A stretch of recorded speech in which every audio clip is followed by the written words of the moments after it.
Assalamualaikum warahmatullahi wabarakatuh. Sistem kewangan barat nyaris musnah menurut pandangan seorang YouTuber terkenal.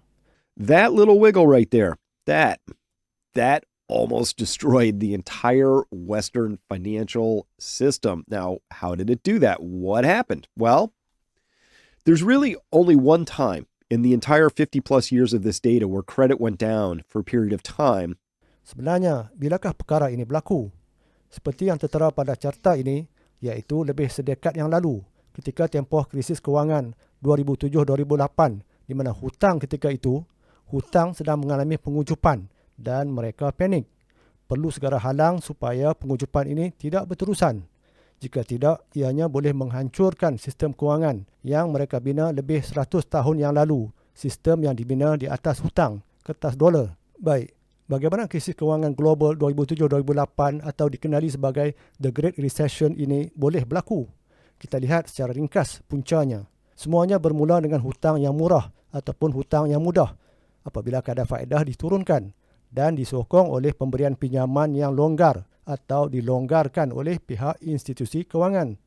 Satu perkara mustahak ketika krisis adalah isu kecairan yang rendah, iaitu ketiadaan dolar ataupun ketiadaan wang yang cukup, di mana institusi kewangan tiada wang yang cukup. Apabila ini berlaku, orang ramai yang datang nak keluarkan wang simpanan mereka akan kecewa sebab bank hanya boleh beri sekian-sekian banyak sahaja. Tak boleh keluar lebih dari itu sebab bank tiada wang.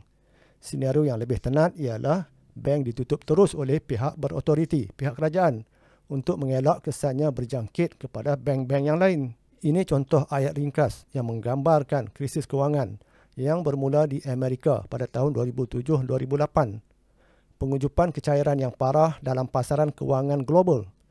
Apa punca kepada pengucupan kecairan ataupun masalah tak cukup wang ini? Jelas disebut di sini bahawa benih-benih krisis kewangan telah ditanam, antaranya menerusi kadar faedah ataupun kadar riba yang rendah. Oleh siapa? Tentulah oleh institusi kewangan yang semata-mata nak kejar keuntungan besar.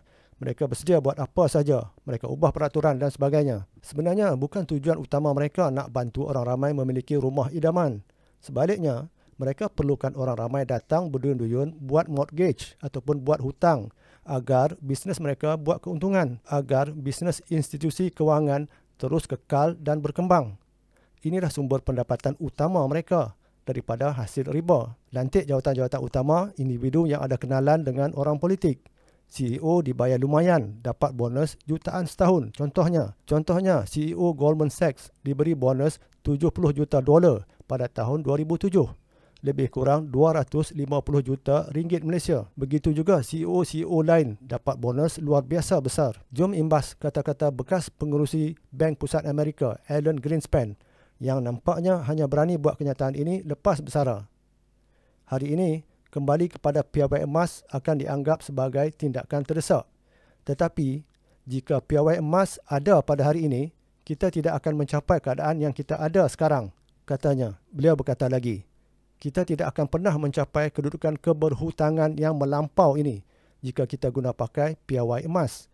Kerana piawai emas adalah satu cara untuk memastikan dasar fiskal tidak sesekali terkeluar daripada garisan. Justru inilah sebab mereka sedang giat perluaskan usaha nak tukar kepada mata wang digital sepenuhnya bagi menggantikan secara perlahan-lahan penggunaan mata wang kertas, dolar dan sebagainya yang semakin bermasalah, di mana setiap satu mata wang digital yang dihasilkan, maka satu mata wang kertas akan dihapuskan daripada edaran. Sekadar itu perkongsian kita kali ini. Assalamualaikum warahmatullahi wabarakatuh.